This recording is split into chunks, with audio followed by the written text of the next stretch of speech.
Bagaimana dengan Wahabi, Ustaz? Mereka terlalu mudah untuk membid'ah. Bid'ah.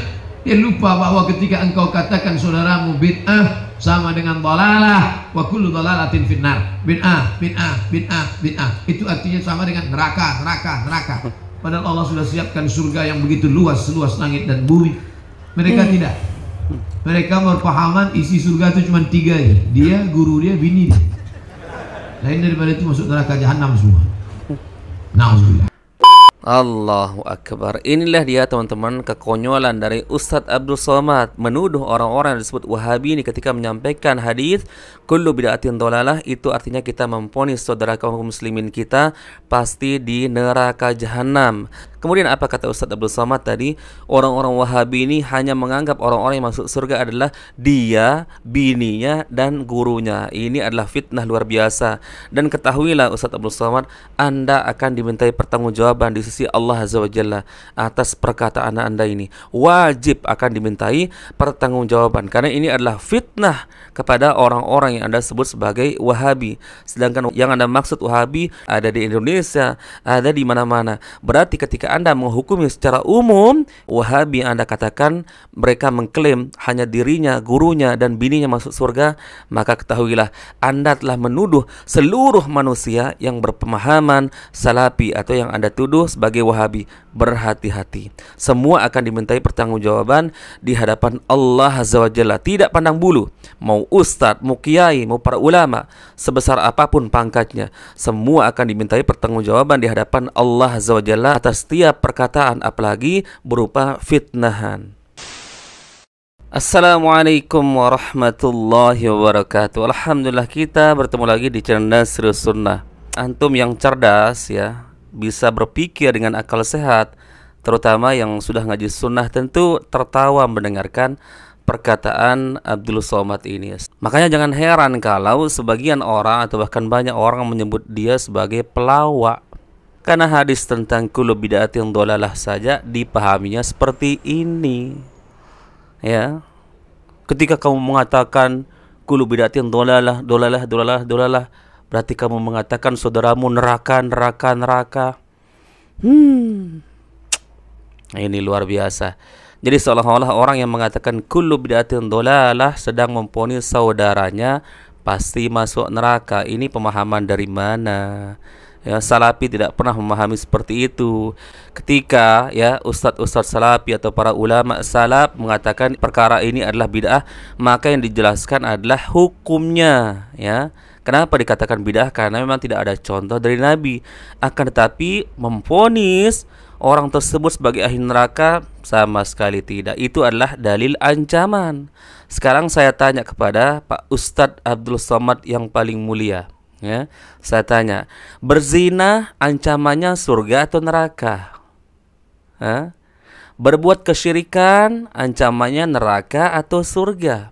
Membunuh ancamannya surga atau neraka? Mencuri ancamannya surga atau neraka?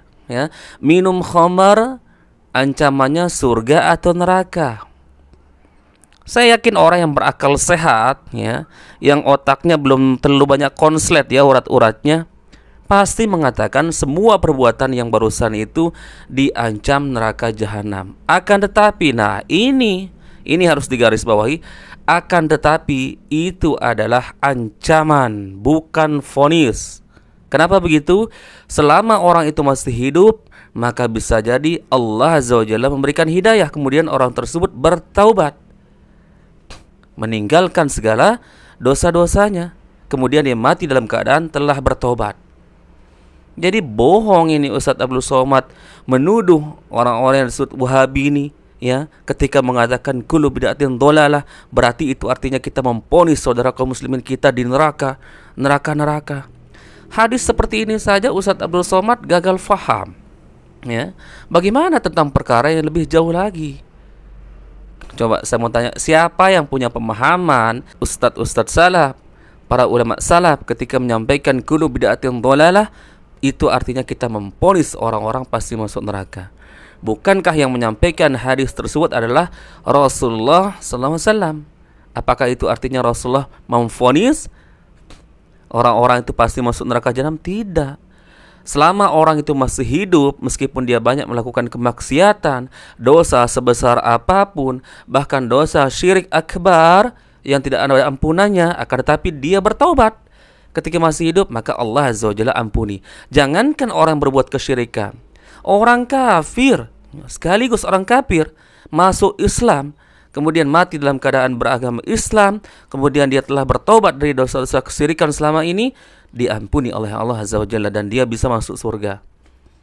Nah ini teman-teman, jadi ini sebuah kebohongan, ya, kebohongan, dan ini luar biasa tendensi dari Ustadz Abdul Somad. Terlihat sekali dia menyampaikan, ya, ketika ada pertanyaan tentang Wahabi, kelihatan seperti wajah orang-orang marah, ya, seperti tidak suka lah, ya, akhirnya membuat fitnah-fitnah seperti ini. Sekali lagi saya ingin mengatakan bahwa dosa-dosa seperti dosa maksiat yang lainnya, berzina, minum khamr, kesyirikan, menyembah berhala, semuanya diancam dengan neraka jahanam. Perhatikan, garis bawahi, jangan gagal paham lagi. Diancam.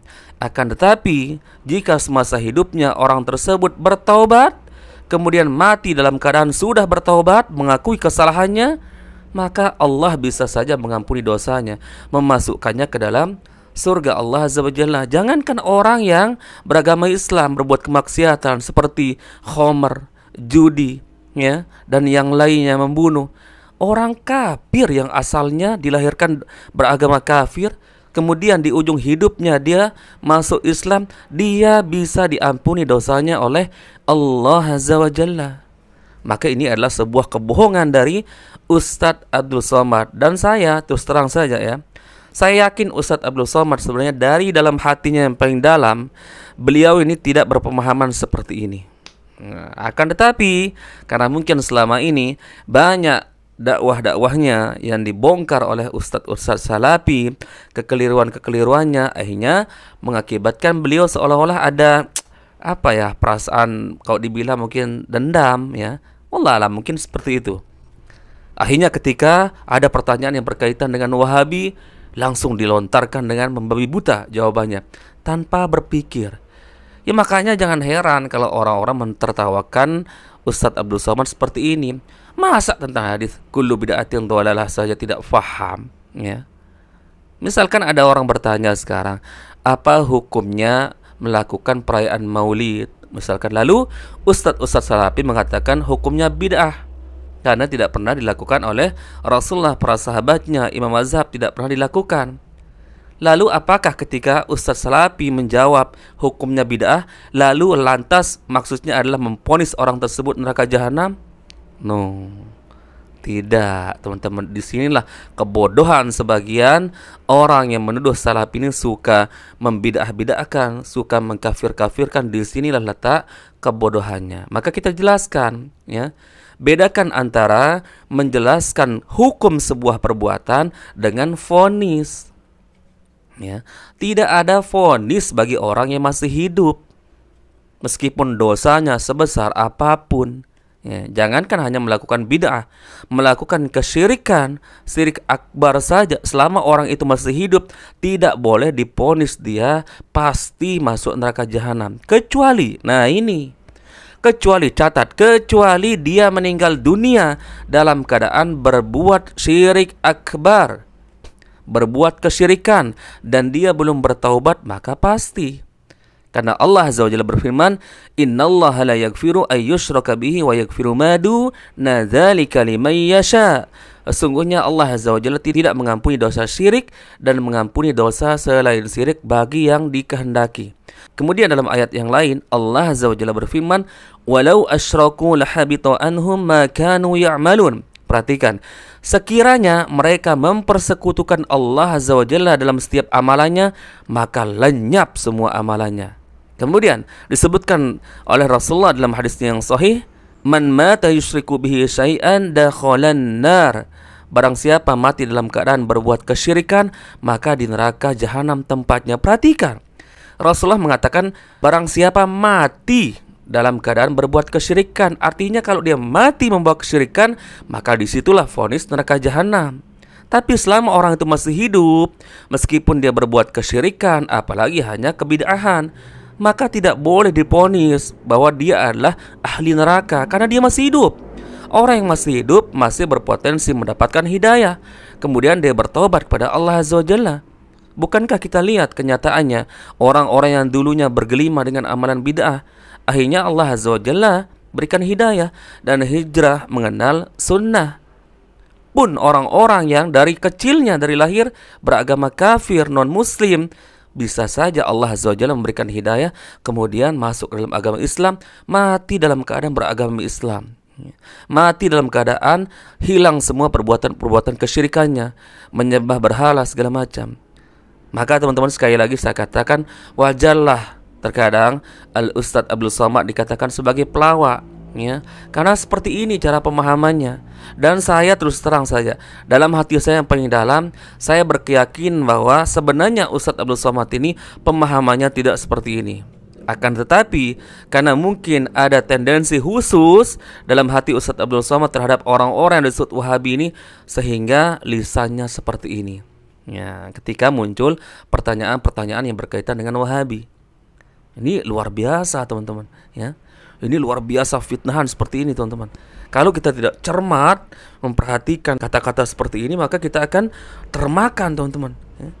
Bayangkan, ya, sekelas beliau yang pendidikannya kita sama-sama tahulah, pendidikan tinggi di Maroko, sekolah di 3 universitas besar, di Kairo di Mesir, kemudian di mana satu lagi. Tapi masa pemahamannya tentang hadis kullu bid'atin dhalalah seperti ini? Bukankah yang menyampaikan hadis tersebut adalah Rasulullah? Apakah itu artinya ketika Rasulullah mengatakan kullu bid'atin dhalalah, itu artinya Rasulullah memvonis orang-orang yang melakukan bid'ah pasti masuk neraka jahanam? Harus bedakan mana itu hadis yang berkaitan dengan ancaman dan hadis tentang vonis. Dan tidak ada vonis bagi orang yang masih hidup, kecuali dia sudah mati belum bertaubat. Misalkan mati dalam keadaan berbuat kesyirikan, belum bertaubat, maka disitulah jatuh vonis neraka jahanam. Siapa yang berani menghukumi bahwa orang mati dalam keadaan berbuat kesyirikan pasti masuk surga? Sedangkan Allah jelas mengatakan innallaha la yaghfiru ayyushraka bihi wa yaghfiru ma duna dzalika liman yasha.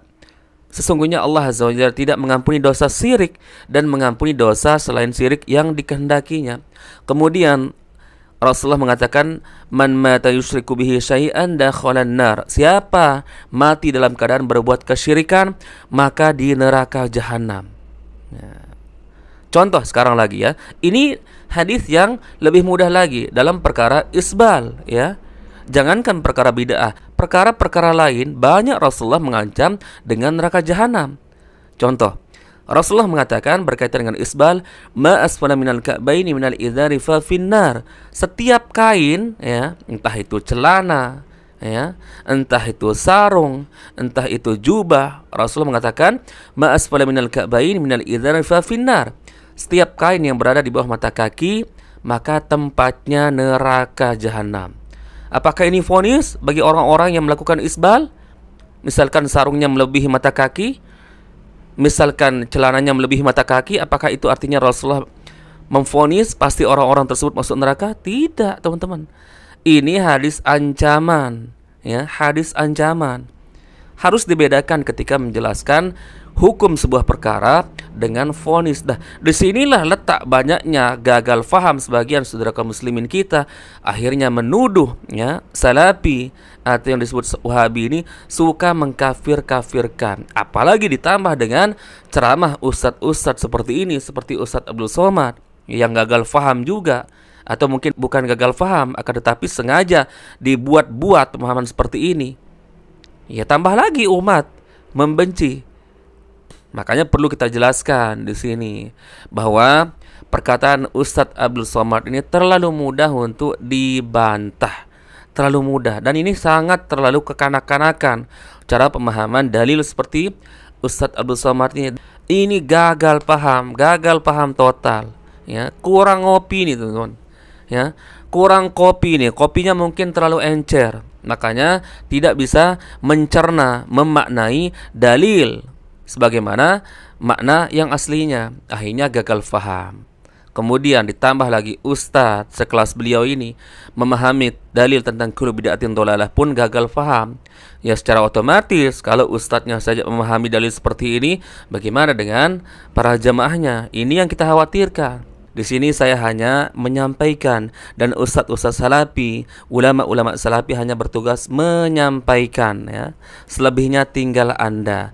Kalau Anda merasa dalam hati Anda mengakui bahwa yang dijelaskan oleh ustadz salafi, maka Anda harus mengakui. Tapi kalau Anda berpura-pura tidak mau mengakui, sebenarnya dalam hati Anda membenarkan penjelasan dari ustadz salafi, lalu Anda berpura-pura tidak mengakui, tetap mau memfitnah dakwah salafi, terserah Anda. Itu urusan Anda di hadapan Allah Azza wa Jalla, ya. Masing-masing akan mempertanggungjawabkan setiap perbuatannya, dan setiap anggota tubuh kita, jangankan hati, ya, tangan, mata, hidung, telinga, semuanya akan dimintai pertanggungjawabannya di hadapan Allah Azza wa Jalla. Barakallahu fikum, semoga video ini bermanfaat. Bertemu lagi di video berikutnya. Assalamualaikum warahmatullahi wabarakatuh.